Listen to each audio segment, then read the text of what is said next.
Voici une conférence présentée par Laurent Morin, historien et curé de la paroisse Notre-Dame des Sources. Sa conférence a pour sujet le diocèse d'Angoulême.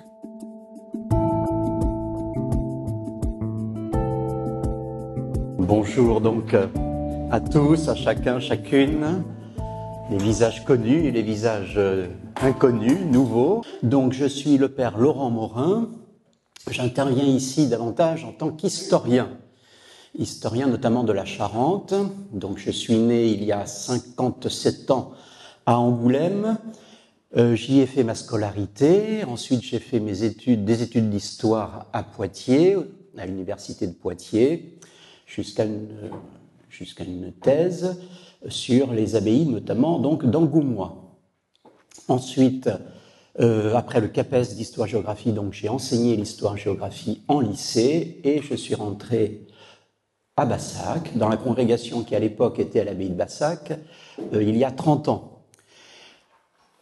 Ensuite, j'ai été conduit à des études de théologie à l'Institut catholique de Paris, dans les années 90, où j'ai entre autres eu comme enseignant Jean-Marc Aveline, qui aujourd'hui est bien connu, qu'on ne présente plus. Et puis en 2001, donc je suis revenu sur le diocèse d'Angoulême, où je suis prêtre donc de ce diocèse depuis cette date. Tout d'abord sur l'ancien doyenné de Jarnac, puis sur le doyenné à l'époque de Angoulême-Ouest, et depuis 4 ans, sur la paroisse Notre-Dame des Sources, c'est à l'est d'Angoulême, Ruelle, l'île des Pagnac, Magnac, Mornac, voilà. Donc je suis simple curé de paroisse, donc aujourd'hui je n'ai aucune responsabilité diocésaine, donc je n'ai aucune compétence pour l'organisation actuelle du diocèse. Ce sera donc Catherine Josselet qui vous les présentera, ces arcanes donc diocésaines d'aujourd'hui. Je voulais simplement également préciser avant de terminer, donc j'ai également commis quelques ouvrages sur l'histoire de la Charente, une dizaine au total, j'en ai quelques-uns ici, qui servent un petit peu de toile de fond aux propos que je vais avoir ce matin. Donc c'est l'histoire de la Charente ici en 160 événements, où en 2017, dans cette collection aux éditions La Geste, donc l'histoire de la Charente qui reprend en grande partie l'histoire du diocèse, l'histoire religieuse pour laquelle nous sommes donc réunis ce matin. Voilà, donc je voulais commencer donc bien sûr par les origines du diocèse. Ce diocèse, le nom de diocèse vient d'un mot grec qui signifie diocésis. Diocésis en grec signifie administration, gouvernement.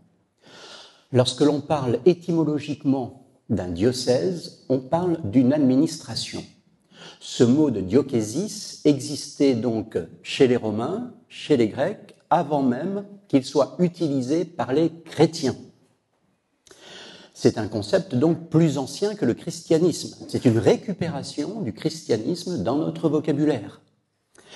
Des diocèses existaient sous l'Antiquité, avant le 1er siècle, pour donc de l'administration civile, pour de l'administration politique. Ce n'est pas bien sûr notre diocèse comme on l'entend aujourd'hui, mais il faut avoir cette idée-là dans la tête, c'est une reprise d'une structure administrative, politique existant avant le christianisme. Le terme diocèse a d'abord été récupéré au IVe siècle, donc au moment de Constantin, de l'église constantinienne.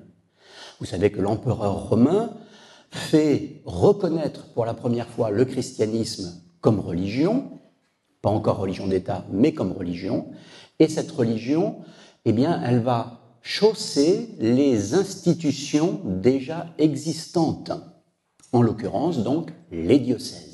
Et c'est à partir donc du IVe siècle que l'on peut parler de diocèse dans le terme chrétien tel que l'on le connaît aujourd'hui, mais toujours avec le même sens.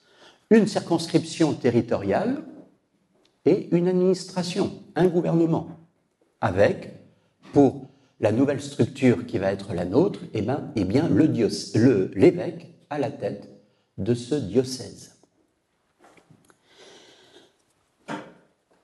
Pour nous, en Occident, on va dire dans la Gaule, eh bien en Gaule, il n'y a pas de diocèse avéré avant le début du VIe siècle.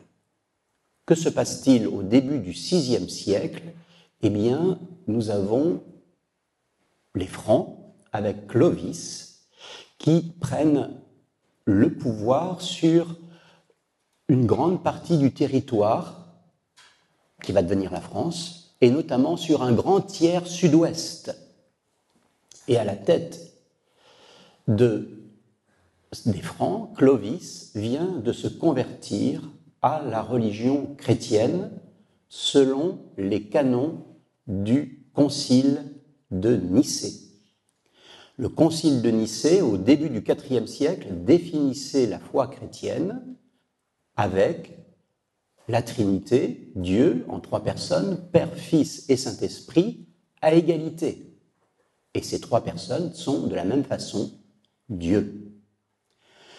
Pourquoi j'insiste sur cette notion théologique de prime abord, en lien avec Clovis, qui prend ici, chez nous, la ville d'Angoulême en 507, donc début VIe siècle? Eh bien, parce qu'avant Clovis, 1, il n'y a pas encore de diocèse d'Angoulême, et 2, puisque le terme est inapproprié encore, et 2, il n'y a pas de religion chrétienne selon les critères de Nicée-Constantinople, selon ce qui est devenu la foi officielle de l'Église romaine. Pourquoi ? Parce que nous sommes sous l'influence, non pas l'influence, mais même le gouvernement des Wisigoths, dans ce grand tiers sud-ouest de la France. Et les Wisigoths ne sont pas chrétiens selon les normes de Nicée. Ils suivent un autre christianisme que l'on appelle à l'époque l'arianisme du prêtre Arius, qui justement a été considéré comme une hérésie. Pourquoi ? Pour le faire simple, parce que pour eux, eh bien, il y a le Fils, Jésus, qui n'est pas véritablement Dieu. Jésus, qui n'est pas contesté dans son rôle messianique, n'est pas accepté dans son rôle divin. Il n'est pas Dieu, il n'est pas l'égal du Père. Il n'y a donc pas de clergé chez les Ariens, il n'y a pas de structure cléricale, ecclésiale, comme on le connaît depuis, comme on le connaît dans l'Église catholique. Donc, comme les Wisigoths ont le pouvoir dans ce sud-ouest de la France, et notamment ici, dans ce pays charentais, à l'époque donc du 5e siècle, pendant tout le 5e siècle, les années 400 à 507, prise par Clovis d'Angoulême, et bien pendant plus d'un siècle, donc, nous n'avons pas de structure chrétienne selon les critères de l'Église catholique du Concile de Nicée. Nous avons un autre christianisme qui est ici en vigueur. Nous avons très peu de sources, bien sûr, sur cette époque-là. La question qui se pose, c'est avant l'arrivée des Wisigoths, donc avant 400, 410, 406, pour être plus précis, avant 410, est-ce qu'il y a eu une communauté chrétienne ici à Angoulême, qui, elle, aurait été fidèle déjà au principe du Concile de Nicée? La réponse semble être positive. Il y a eu pendant donc une trentaine d'années une première communauté chrétienne selon les critères de l'Église installée à Angoulême, avec 2 personnages qui dans notre histoire se font concurrence, qui seraient les 2 premiers épiscopes de la ville d'Angoulême et donc du territoire charentais. Alors, le premier nom, c'est celui de Dyname ou Dynamus. Dynamus, dans les textes les plus anciens, Et on a des textes contemporains qui parlent d'un épiscope à Angoulême à la fin du IVe siècle, qui s'appelle donc Dinam. Il y a donc un épiscope avec une communauté ici avérée. Plus tard, bien plus tard, au Xe siècle, on va parler d'un autre épiscope, d'un autre évêque, à l'origine de la première communauté d'Angoulême, donc au IVe siècle, avant les Visigoths, et ce nom sera celui d'Ozone. Saint Ozone, puisqu'il sera canonisé très vite, sera considéré dans les listes à partir du Xe siècle comme le premier évêque d'Angoulême. Il y aura d'ailleurs un flottement pour dater la période à laquelle il vivait et il exerçait son ministère. Pourquoi ? Parce que nous n'avons aucune source écrite ni archéologique qui peuvent prouver l'existence de façon contemporaine de cette ozone.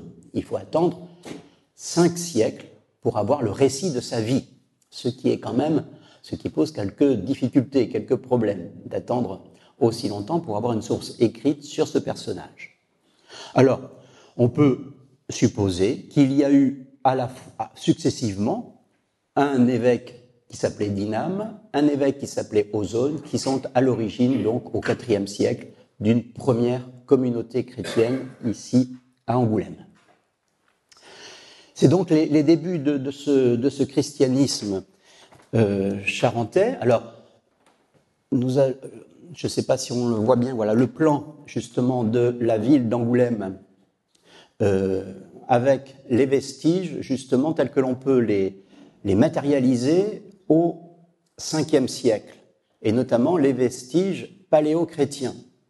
Et ce qui est intéressant, c'est que l'on a ici, au pied des remparts, à l'ouest des remparts de la ville, qui sont délimités là, nous avons ici plusieurs vestiges archéologiques autour d'une église qui aujourd'hui est l'église Saint-Ozone, justement, donc qui a pris pour nom le nom de ce premier évêque potentiel de notre diocèse.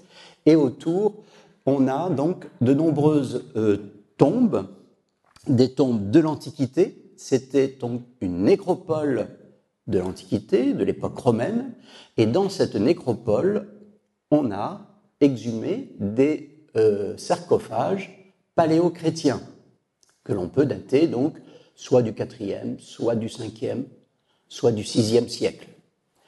Et notamment, parmi ceux-là, il y a un tombeau sur lequel on peut lire « Alossi vit en Dieu »,« Alossia vivat in Deo », donc qui montre bien une présence déjà d'une inhumation chrétienne dans ce quartier. Mais nous n'avons pas trouvé de tombe de Saint-Ozone qui aurait pu être inhumée, bien sûr, dans cette nécropole, sur laquelle on construisit donc au Xe siècle une abbaye, l'abbaye Saint-Ozone, qui sera un lieu de vie pour des sœurs bénédictines du Xe siècle, pour sûr peut-être même avant, mais nous n'avons pas de certitude historique, donc, et cela jusqu'aux guerres de religion. Aux guerres de religion, les sœurs bénédictines de Saint-Ozone vont monter sur le plateau, derrière les remparts, dans l'emplacement qui est aujourd'hui celui du lycée Guès de Balzac, qui était donc leur ancienne abbaye, après être délogée du site de Saint-Ozone. Donc Saint-Ozone, vous voyez, c'est l'église qui est juste au-dessus là, de la maison diocésaine, le grand clocher du 19e. Et l'église a été reconstruite plus tard, donc justement, dans les années 1870, pour en faire un lieu de référence aux origines chrétiennes de la ville. Mais on comprend pourquoi, d'un point de vue archéologique, cela se tient. Et puis le deuxième site important, cela va être très vite, bien sûr, celui de la cathédrale. Alors, la cathédrale donc semble être construite, il est peut-être bien sûr un lieu de rassemblement des chrétiens avant Clovis. Mais Clovis va construire la première vraie cathédrale, puisque c'est le moment du premier vrai diocèse d'Angoulême, donc au début du VIe siècle. VIe siècle, première cathédrale, construite à l'emplacement de la cathédrale Saint-Pierre, que l'on connaît aujourd'hui. Nous n'avons pas de traces vraiment conséquentes de cette première cathédrale. Pour avoir des traces plus significatives, il faut attendre l'an 1000 avec la cathédrale dite de Grimoire, Grimoire de Mussidan, qui est l'évêque d'Angoulême de l'an 1000, qui va la reconstruire après les vicissitudes, notamment des guerres avec les Vikings, avec les Normands. Et c'est toujours le même site qui va être utilisé au XIIe siècle pour la reconstruire sensiblement comme elle est aujourd'hui par un autre évêque, qui sera donc l'évêque Girard II, Girard de Blaye. Nous sommes dans les années 1120, mais on y reviendra. À noter donc que la vie chrétienne, donc au VIe siècle, se développe à partir de cette cathédrale pour tout le diocèse.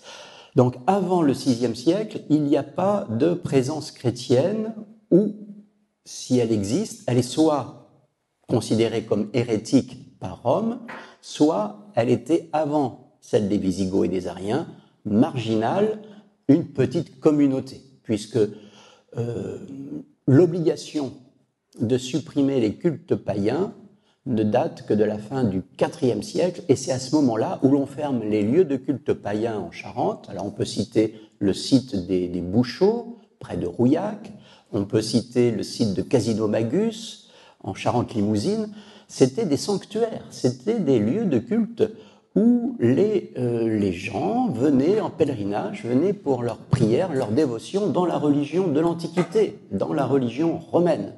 Ces lieux-là ne sont fermés qu'à la fin du IVe siècle, avec interdiction donc des cultes romains. Et c'est à ce moment-là donc que l'on voit basculer la population de ces cultes évidemment païens au culte obligatoire, nouveau, qui est le christianisme, qui est maintenant la religion d'État, ce que donc va confirmer le roi Clovis avec les Francs. Alors, la cathédrale, bien sûr, c'est le lieu de pouvoir de l'évêque, à la tête de son administration, à la tête de son diocèse, et va s'installer tout autour une communauté de prêtres qui lui seront, on va dire, attribués pour le service du diocèse. Alors, dans le haut Moyen-Âge, du VIe siècle au moins jusqu'au IXe siècle, il ne faut pas encore s'imaginer des paroisses. Les prêtres, le presbytérium vit autour de son évêque et ensuite est envoyé pour un temps donné dans tel ou tel lieu pour y célébrer les sacrements, pour y célébrer l'Eucharistie, pour y célébrer les différents baptêmes aux différents moments de la vie. Mais à l'origine, les baptêmes sont célébrés vraisemblablement dans un bâtiment que l'on appellera plus tard l'église Saint-Jean, et qui à l'époque était vraisemblablement, même si on n'a pas de traces concrètes archéologiques, le baptistère Saint-Jean, comme dans de nombreuses localités, comme à Poitiers par exemple. Et ce bâtiment, ça on le sait, cette église existait sur les remparts au sud de la cathédrale actuelle. Donc on baptisait à l'origine, au VIe siècle, des jeunes, des adultes, dans ce baptistère Saint-Jean.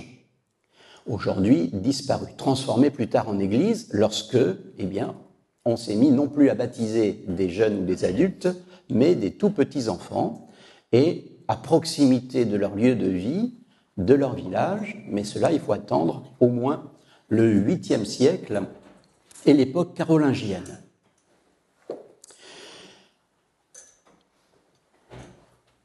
Donc, étape suivante, la constitution des paroisses, à partir on va dire pour faire simple, de l'an 800 et encore, donc de l'époque carolingienne, de l'époque de Charlemagne, où Charlemagne va demander à l'Église de lui donner le support nécessaire pour justement quadriller son empire.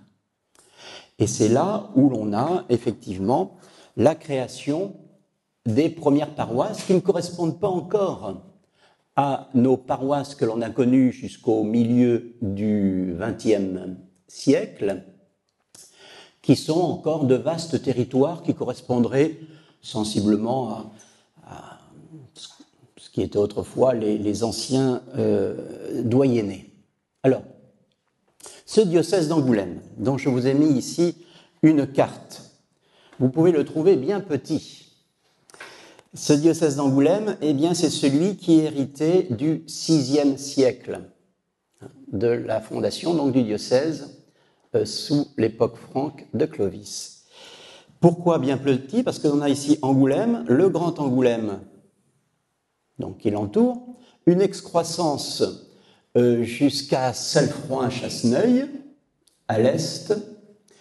Au nord, on ne dépasse pas Fontenilles, Baillé. À l'ouest, on ne dépasse pas Rouillac, Mérignac, Bassac. Et au sud, on ne dépasse pas Pérignac, Grassac. Cela veut dire que le diocèse, jusqu'à la Révolution française, jusqu'en 1789, équivaut à peu près à la moitié du département actuel de la Charente. Donc la moitié en superficie du diocèse actuel. C'est un tout petit diocèse, parmi les plus petits diocèses français. Le voilà resitué entre les grands diocèses voisins, le grand diocèse de Limoges, le grand diocèse de Poitiers, le diocèse de Saintes et le diocèse de Périgueux. Au milieu, donc, ce petit territoire qui, du VIe siècle jusqu'à la fin du XVIIIe, correspond au diocèse d'Angoulême. Donc, si vous êtes de Cognac, si vous êtes de Confolens, si vous êtes de Ruffec, eh bien, vous appartenez jusqu'à la Révolution française à un autre diocèse que le diocèse d'Angoulême. Vous dépendez soit de l'évêque de Saintes, soit de l'évêque de Poitiers, soit de l'évêque de Limoges, pour faire simple. Alors, pourquoi ici cette carte avec des noms latins? Parce que, justement, les diocèses, avec Clovis au VIe siècle, reprennent les délimitations des civitas de l'Empire romain. Je vous ai dit que l'on chaussait les institutions des Romains. Eh bien, en voilà la preuve. On a repris la carte, ni plus ni moins, la carte des anciennes cités gallo-romaines. Et là, on avait un problème, puisqu'on avait une toute petite cité qui n'apparaît dans les textes que dans les années 370. Avant 370 de notre ère, il n'y a pas de civitas angoulêmensis. Elle n'apparaît, cette civitas angoulêmensis, que dans la deuxième moitié du IVe siècle. Donc il ne peut pas y avoir, avant la deuxième moitié du IVe siècle, comme on le croyait au XIXe siècle ou même dans la première moitié du XXe siècle, il ne peut pas y avoir de diocèse d'Angoulême avant que la civitas d'Angoulêmensis soit créée, c'est-à-dire très tardivement à la fin de l'Empire, 370-375. Donc à partir de là, il y a cette délimitation qui a été reprise donc par les chrétiens avec la volonté politique et militaire du roi des Francs. Voilà donc pour la géographie et pour les origines.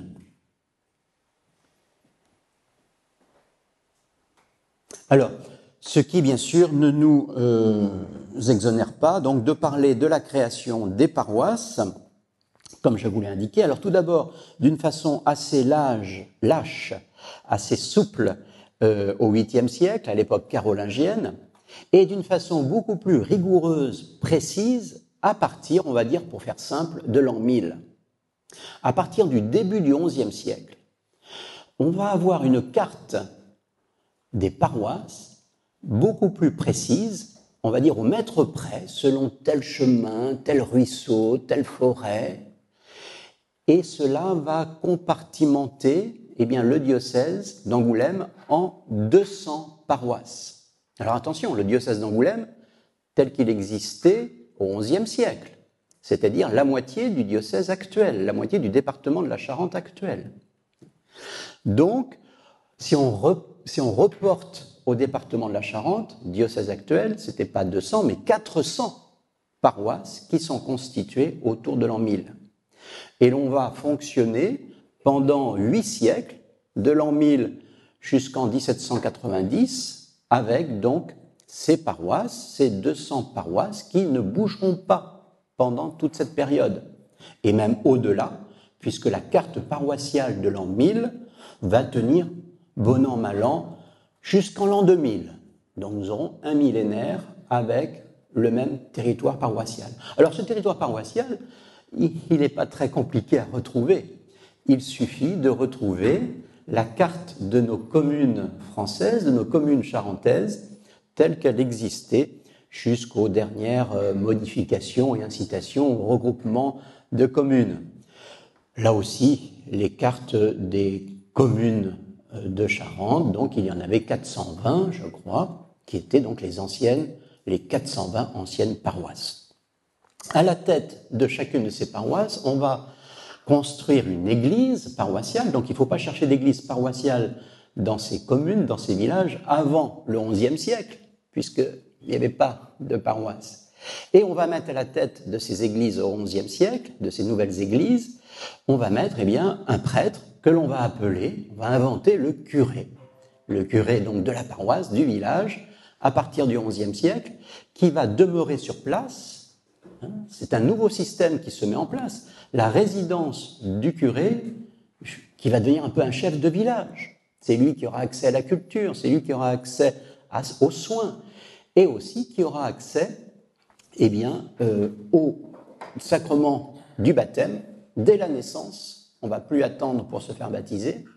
Au bout de 3 jours, il faut le baptême, donc il faut une proximité entre l'Église et la population, et qui aura accès également, bien sûr, au sacrement de mariage que l'on va instituer à ce moment-là pour fixer un lignage, pour fixer une population dans un lieu, et à l'inhumation qui doit avoir lieu également dans le cimetière autour de l'église, c'est-à-dire, là aussi, on va fixer une population de nomades un peu que les populations étaient jusqu'au XIe siècle, c'est la féodalité, et on fixe la population autour d'une église et d'un château. Et le cimetière va aussi avoir un lieu important pour fixer une famille dans un lieu, on sera de tel lieu, de telle église, de telle paroisse. Et cela donc va perdurer pendant là encore des siècles. Et le curé va être le personnage central de cette fixation un peu de la population et aussi des façons de vivre, puisqu'on va lui demander, et cela va être le cas dès le XIIe siècle, de confesser une fois l'an tous les habitants du village. La confession est obligatoire avant de faire ses Pâques, avant de recevoir la communion pour les fêtes de Pâques. C'était donc le cas en Charente comme ailleurs à partir du XIIe siècle. Donc on voit vraiment un nouveau visage ici de l'Église qui se met en place au XIe, XIIe siècle en lien avec ces populations locales, ces populations villageoises. Et c'est aussi le moment de l'épanouissement d'une façon de construire les églises qui vont marquer les paysages, qui vont marquer aussi notre rapport au divin ou au christianisme. Ce sont les églises médiévales, les églises romanes. Alors, je vous ai dit 420 paroisses pour le diocèse d'Angoulême d'aujourd'hui, 420 églises romanes. Alors, en tout ou partie, puisque souvent, il n'y a qu'une partie de cette église romane qui subsiste. Ça peut être le chœur, ou le clocher, ou une chapelle, ou la façade, ou la nef. En général, c'est plutôt le chœur qui subsiste. Et le modèle de ces églises romanes, ce sera bien sûr la cathédrale d'Angoulême qui est reconstruite, comme je vous l'ai dit tout à l'heure, par l'évêque Girard II en 1120-1130. Et notamment le programme iconographique de sa façade, une façade donc avec 80 personnages qui va servir un peu de référence pour tout l'Angoumois. On peut penser la façade de l'église de Ruffec, par exemple, qui vient d'être restaurée. Cette façade s'inspire en partie de celle de la cathédrale d'Angoulême. On peut parler aussi de l'influence architecturale pour les arcatures superposées. On va même parler d'un style roman d'Angoumois. Lorsque vous voyez ces différents niveaux d'arcatures superposées en façade, c'est le style angoumoisin avec une nef unique, voûtée en berceau, et une forme de croix latine. Alors, ce qui est intéressant donc à souligner, c'est que par exemple ici, on a l'abbatiale de Saint-Amand-de-Boix telle qu'elle existait au XIIe siècle, alors pas telle qu'on peut la voir aujourd'hui, mais telle que l'on pouvait la voir au XIIe siècle. Et on voit dans les parties romanes du chœur le développement des différentes absidioles du chevet de cette abbatiale romane de Saint-Amand-de-Boix. On voit donc des points communs, des similitudes avec le plan précédent qui représentait la cathédrale d'Angoulême. Et si on connaît ici la façade nord du transept de cette abbatiale de Saint-Amand-de-Boix, on a quasiment une copie de celle de la façade de la cathédrale Saint-Pierre d'Angoulême. Donc on voit très nettement ces influences. Il faut dire que cette architecture-là date des années 1130, donc juste après Angoulême. Alors c'est également l'époque des abbayes. Il faut, donc après avoir parlé de l'institution des paroisses au XIe siècle, puis des églises romanes qui vont marquer les paysages et les mentalités au XIIe siècle, il faut parler aussi du rôle des abbayes en Charente, qui va être un rôle important, conséquent. Alors, les toutes premières abbayes, la première abbaye connue, première communauté religieuse, première communauté monastique connue en Angoumois, c'est l'abbaye de Saint-Cybard d'Angoulême, qui existait au pied des remparts au nord de la ville, entre la Charente et les remparts nord de la ville, à l'emplacement ou autour plutôt d'une grotte où vivait un ermite au VIe siècle, l'ermite Cybard ou Éparchus.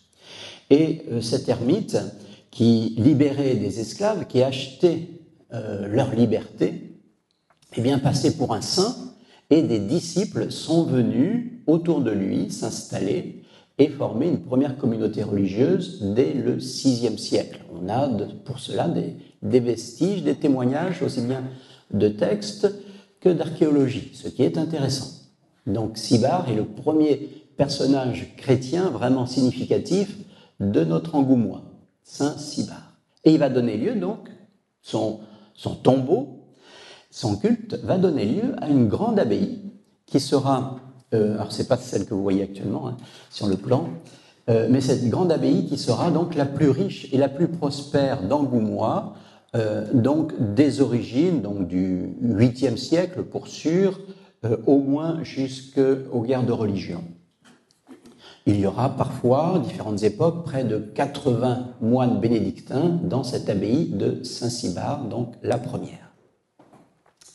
Mais très vite, donc, on va, à partir de ce modèle charentais de l'abbaye de Saint-Cybard, donc qui n'existe plus, ne la cherchez pas aujourd'hui, ce sont les bâtiments de la cité de l'image, de la bande dessinée, qui se trouve sur le coteau au pied de l'ancienne grotte de l'Ermite, près du carrefour du Nil, carrefour les Charentais, carrefour Barouillet. Donc, ce modèle va bien sûr essaimer, et notamment dans des lieux assez reculés, dans des lieux de frontières, dans des lieux peu habités. Les moines, au départ, on va dire, pour faire simple, jusqu'au XIIe siècle, vont chercher des lieux à l'écart, peu habités, où ils vont défricher, où ils vont s'installer et coloniser de nouvelles terres. C'est un peu une fuite du monde, être moine au Moyen-Âge, c'est la fuga mundi, fuir le monde. Fuir le monde pour des îlots de paix et des îlots de prière. Dans un monde souvent violent, souvent belliqueux, ce sont des havres de paix. Et là, je voudrais juste, avec ce plan, donner un exemple, une abbaye qui se trouve près de Cognac, sur la commune, l'ancienne paroisse de Merpin, l'abbaye de La Frénade, qui a été construite, fondée au tout début du XIIe siècle.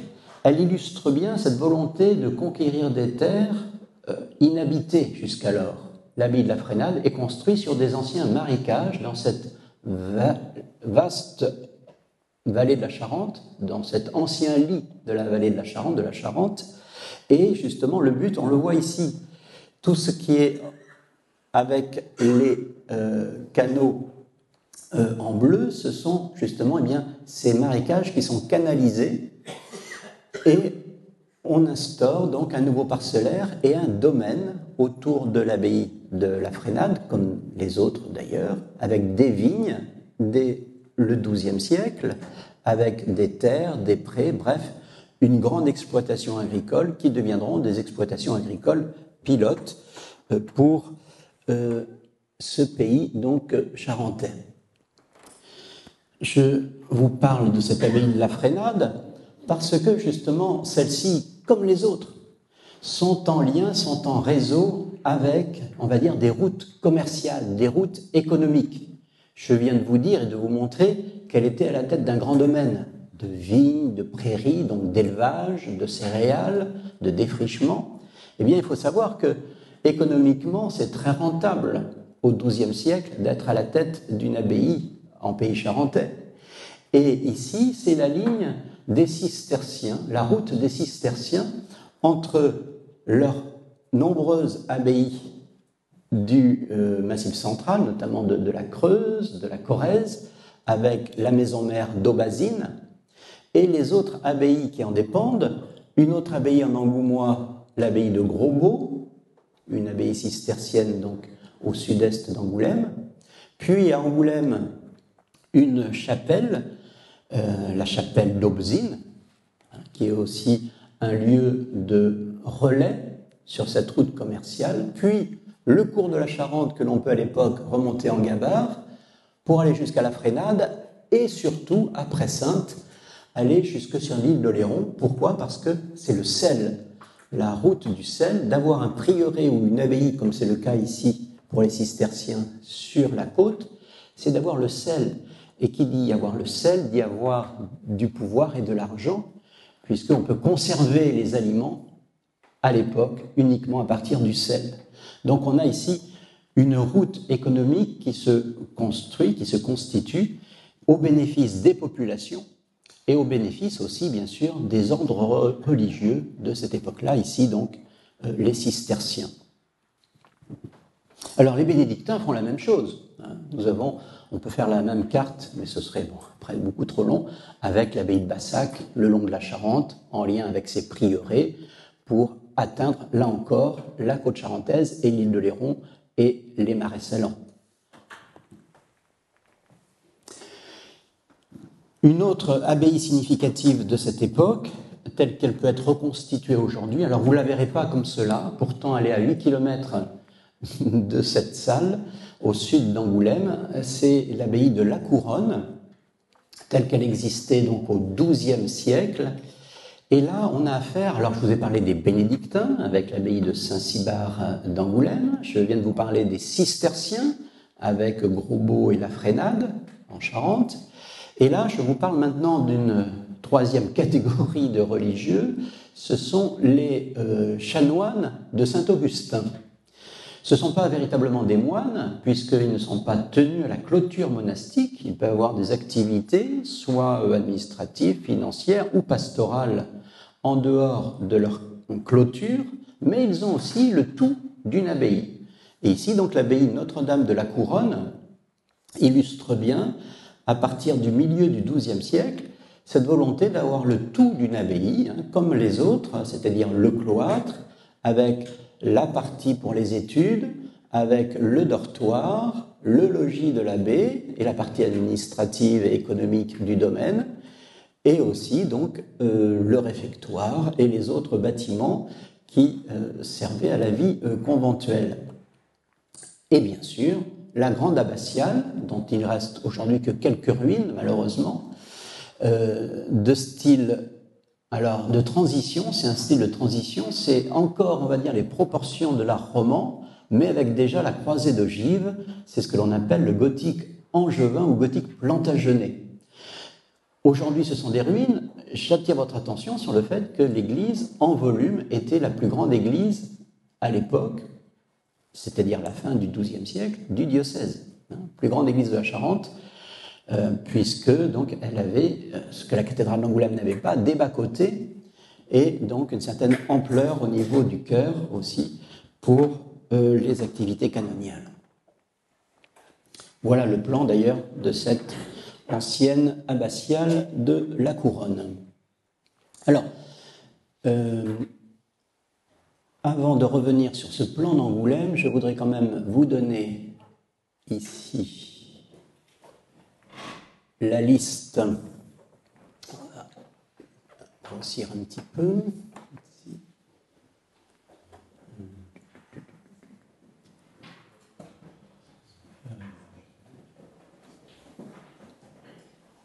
Voilà, la liste des abbayes de Charente avec l'ordre religieux qui y vivait et puis la date de l'implantation. Donc on a les deux abbayes les plus anciennes, Saint-Cybard d'Angoulême et Baigne avec des bénédictins, avant l'an 800, et ensuite les bénédictines de Saint-Ozone au moins au milieu du Xe siècle, puis les terres avec des augustins, Nanteuil-en-Vallée avec des bénédictins, Selfroin avec des augustins, Saint-Amand-de-Boix avec des bénédictins, Grosbeau avec des bénédictins puis des cisterciens, et Bassac avec des bénédictins. Donc là, nous sommes, en s'arrêtant à Bassac, avant le début du XIe siècle. Et ensuite, on a une deuxième période de construction d'abbayes en Charente,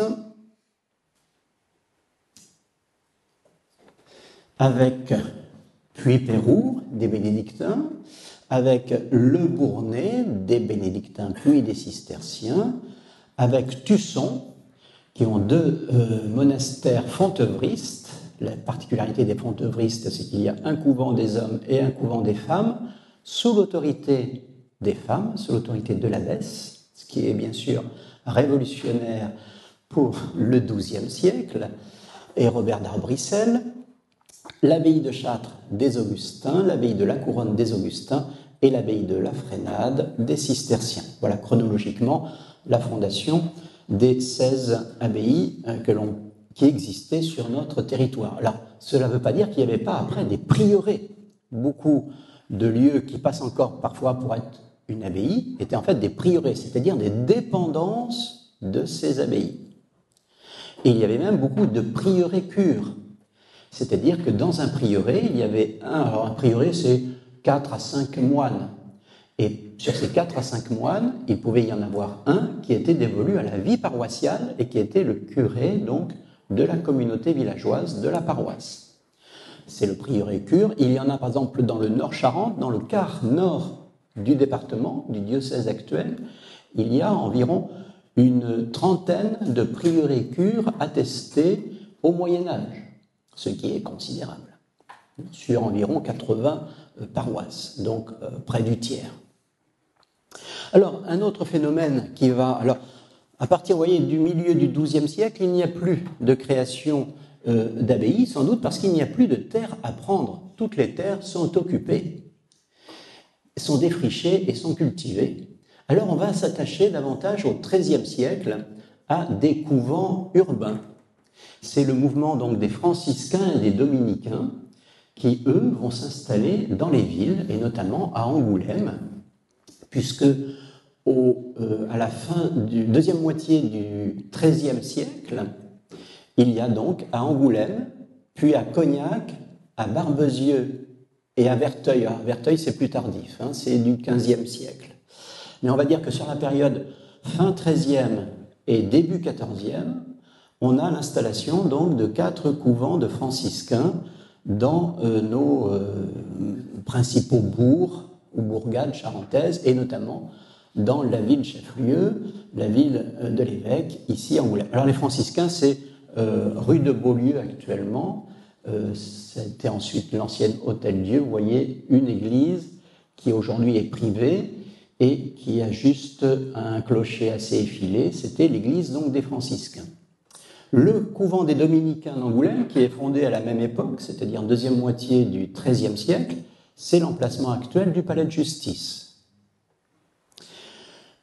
Et il y a également des carmes qui s'installent en Charente, à La Rochefoucauld. Le couvent des Carmes est toujours visible. C'est un lieu aujourd'hui, un espace culturel. J'ai noté, mais on pourrait faire une liste beaucoup plus longue, d'autres établissements qui vont se développer au XVe, XVIe et XVIIe siècle en Charente, d'autres établissements religieux. J'ai simplement souligné ici les Récollets, mais on peut parler des Minimes, on pourrait parler des Capucins, etc., qui sont des ordres religieux qui s'installent aussi à Angoulême, à Cognac et dans les principales villes.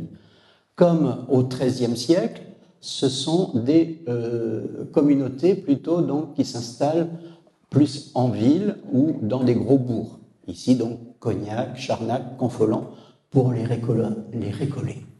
Nous sommes à ce moment-là dans l'esprit de la contre-réforme catholique. Il faut dire que le diocèse est marqué à partir des années, donc on est à la fin du Moyen-Âge, on a terminé le Moyen-Âge, la guerre de 100 ans, et on est marqué à la Renaissance par l'esprit, on va dire, de la réforme. Réforme de l'Église, réforme protestante qui va être prêchée, voulue par Luther et Calvin. Et ici, à Angoulême, en 1534, on a le séjour de Jean Calvin. À l'époque, il est encore un clerc de l'Église catholique. Il est invité par son ami, le chanoine du Tillet, qui est un des chanoines du chapitre cathédral d'Angoulême. Et il va rester quelques mois à Angoulême, dans une rue qui s'appellera plus tard rue de Genève, dans le vieil Angoulême, en rapport avec son départ précipité de l'Angoumois pour Genève, où il sera caché et où il écrira l'Institution chrétienne, qui sera donc son livre de référence. Mais on peut penser que l'Institution chrétienne, le livre de référence de Calvin, eh bien, il l'avait déjà bien entamé lorsqu'il était dans la bibliothèque de son ami, le chanoine du Tillet, ici en Angoumois. Cela veut dire que ces idées de réforme de l'Église, ces idées protestantes, vont gagner les populations assez vite. Et on peut estimer, donc vous voyez, on est en 1534 avec Jean Calvin à Angoulême, qu'une vingtaine d'années plus tard, en 1550 environ, eh bien, il y a, et les textes le montrent, des communautés réformées qui sont déjà installées un peu partout en Angoumois. Parfois même, l'installation de ces communautés prenne une physionomie de révolte antifiscale. Je m'explique, on a le premier temple réformé de Jarnac qui s'installe dans la grange aux dîmes du prieuré de Jarnac, qui dépendait de l'abbaye de Saint-Cybard. Pour dire non aux prélèvements fiscaux des abbayes et des prieurés, eh bien, les chrétiens occupent le lieu de prélèvement, la grange aux dîmes, pour en faire un lieu de culte réformé. Pour dire qu'il y a une autre église possible qui n'est pas forcément liée à ce pouvoir et à ses possessions. Il y aurait là sûrement aussi une piste à creuser entre donc l'opposition fiscale à la puissance de l'Église du XVIe siècle et l'installation de ces premières communautés réformées en Charente. Toujours est-il qu'elles sont nombreuses. On a des villes entières, des villages entiers qui deviennent protestants donc au XVIe siècle. C'est le cas de Segonzac, c'est le cas de Jarnac, etc. Cette conférence a été captée au diocèse d'Angoulême par Nathanaël Defeuillé et a été présentée par Laurent Morin. Elle est disponible en réécoute sur le site internet RCF Charente.